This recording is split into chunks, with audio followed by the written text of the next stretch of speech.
Hello, my name is Sara, and welcome to my presentation about Taylor Swift, her life, music career, and why do I like her. First of all, I'm going to start with her personal information, starting that Taylor Swift is an American singer, songwriter, and actress. Was born on December 13, 1989, in Reading, Pennsylvania. She started her music career in a young age, performing at local events and festivals in her hometown. At 14, she moved out to Nashville, Tennessee, and then signed up with a record label and released her self-titled debut album in 2006. Since that moment, Swift has become one of her generation's most successful and popular artists. She has released multiple chart-topping albums, won numerous awards, and sold millions of records and copies worldwide. Her music is known for its blend of country and pop styles, and her lyrics are often exploring themes like love, heartbreak, and personal growth. She also has a cinematic career as an actress and also as a director. She has participated in Valentine's Day, The Giver, her documentary Miss Americana, her stadium tour original record for Netflix, and for her All Too Well, a 10 minutes version short film. Going next with her albums, I'm going to start with Taylor Swift of 2006, that is Swift's self-titled debut album, and features songs like Teardrops on My Guitar and Tim McGraw, and established her as a rising star for the country music scene. Also, we have Fearless of 2008. This album won the Album of the Year at the 2010 Grammy Awards and various BMA Awards, and also features all new recordings of her songs such as You Belong With Me, Love Story, etc.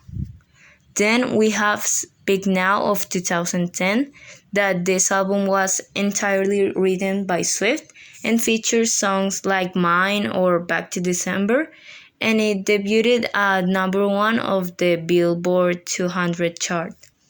Next is Red, that it's an album that marked departure from Swift's country roots, incorporating pop and rock elements into her music. It features songs like We Are Never Ever Getting Back Together, I Knew You Were Trouble, and All Too Well. We have 1989, that was named after the year of Swift's birth, and this album marks her complete transition from country to pop music. It features songs like Shake It Off, that has a series of numerous awards, also songs like Blank Space, and this album won the Album of the Year of 2016's Grammy Awards. Then we have Reputation of 2017, that it's an album that features a darker, more electronic vibe and sound, and it's different, really different from 1989, that was her previous album. It includes songs like Look What You Made Me Do and Delicate. Then is Lover of 2019, that it features a return to Taylor Swift's pop sensibilities and explores themes of love and relationships in every form of love, as friendships or as romance. And it includes songs like Me, its main single or leading single, and You Need to Calm Down. Then we have Folklore and Evermore, that were a surprise release recorded at the COVID-19 pandemic. And in Folklore, it features songs like Cardigan or The One, And in Evermore, there are songs like Willow, the main single, and Nobody No Crime. These two albums share the characteristic that they are both like a mellow indie folk sound, and they are pretty different to her previous projects. Also in folklore, I want to make like a space to talk about one of its main topics, that it's a fictional love triangle between three teenagers. One of them is called James, Betty, and the last one, August. They both have three songs that represent all that they lived in that situation, in which James had a relationship with Betty, but at summer he decided to go in an affair with August. August fell in love, he didn't, and then he came back with Betty. The fact is that that's the one of the main topics that are touched in that album, Folklore.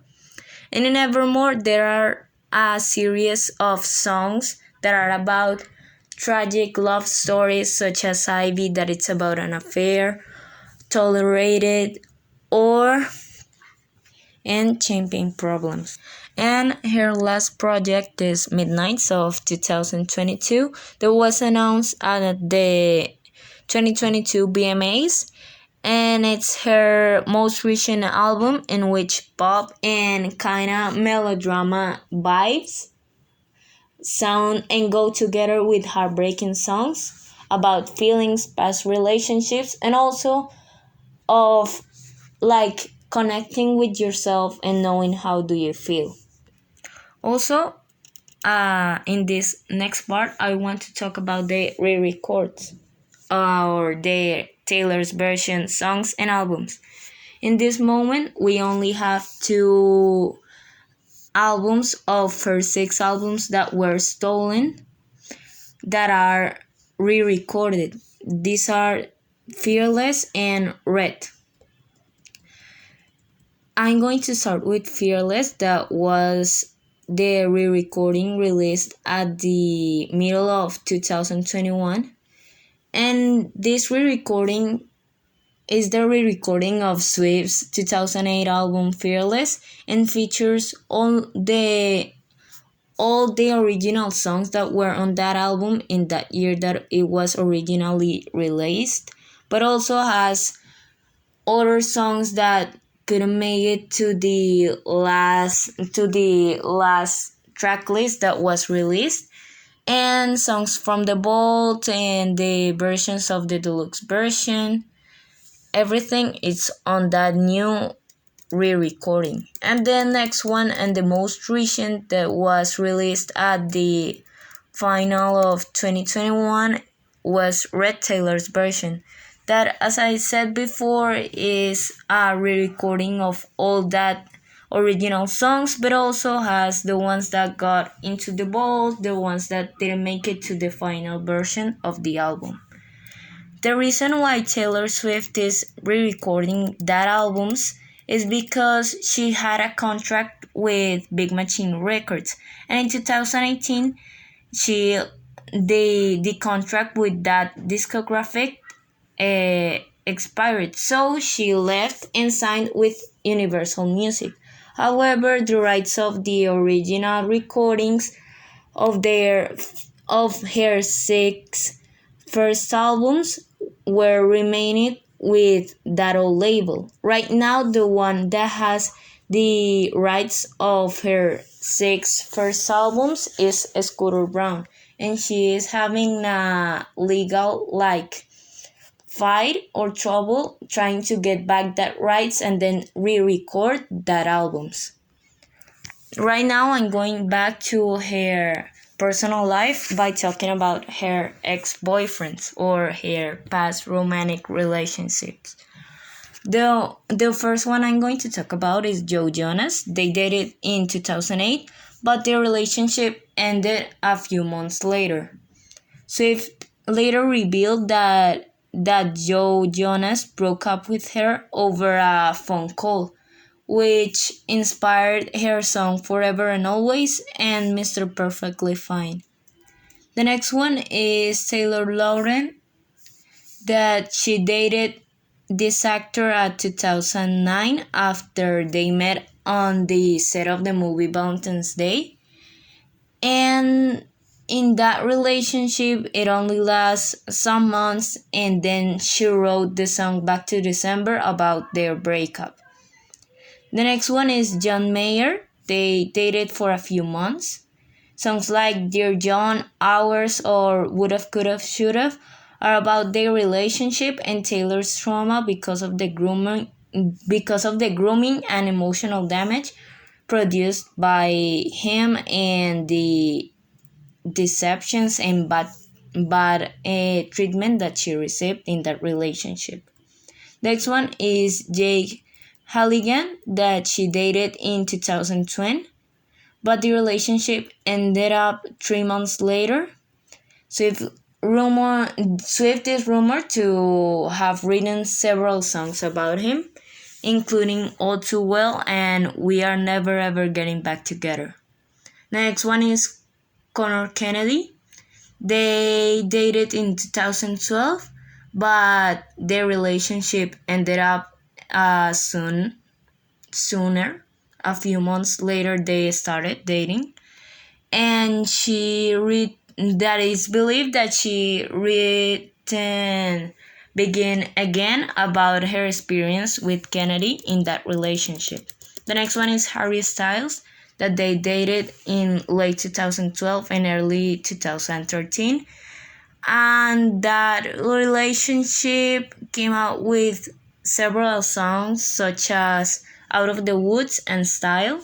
Then is Calvin Harris, that she dated him, this DJ and producer, from 2015 to 2016.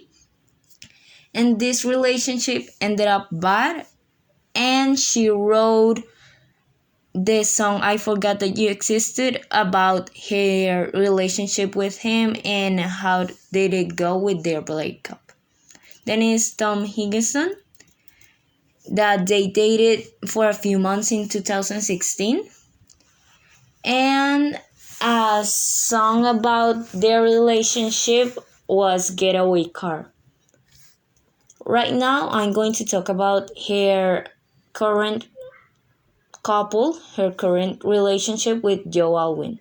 They started dating since late 2016, and they have kept their relationship relatively private, and they are rarely seen together in public. However, she has been talking about Joe and her feelings for him in a great part of her actual music.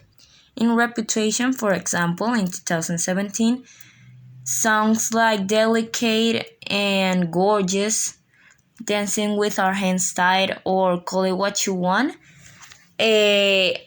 are rumored and probably true that they were written by her feelings to Joe Alwyn. Also songs like King of My Heart or New Year's Day. And then in 2019, with Lover, she released several songs such as Cruel Summer, London Boy, Paper Rings, Lover, etc. that are alluded to be about him and her relationship with her. Also, it's rumored that they are engaged right now, but it's just like a gossip. It isn't like confirmed by them or by some trusted source, but still it's out there. The next thing I want to talk about, staying in the topic about her personal life, is her mental and emotional issues. Taylor Swift has been relatively open about her struggles with mental health issues, including an eating disorder. In her documentary Miss Americana of 2020, Swift spoke about her past struggles with body image and how the pressure to maintain certain weight in the music industry contribute to her unhealthy relationship with that food. In that documentary, she says that she often avoided eating but also worked out and passed out during performances due to that restrictive eating habits. The next part I want to talk about is about sulking and harassment. That is that Taylor Swift has been the victim of stalking in the past. He has spoken publicly about several incidents where fans have crossed boundaries and invaded her privacy. One notable case is about a man that was arrested for stalking Taylor Swift after 2018. He was sending messages to Swift and her family, and also traveled to her home at Beverly Hills in that moment. And then he was sent to jail for 6 months and had to pay a penalty fee.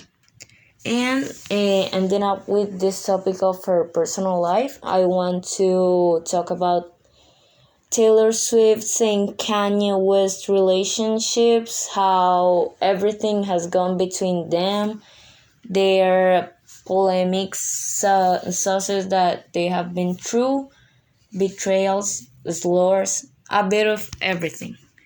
This major incident occurred in 2009 where Kanye West famously interrupted Swift's acceptance speech at the MTV Video Music Awards, or the VMAs, claiming that Beyoncé deserved that award instead.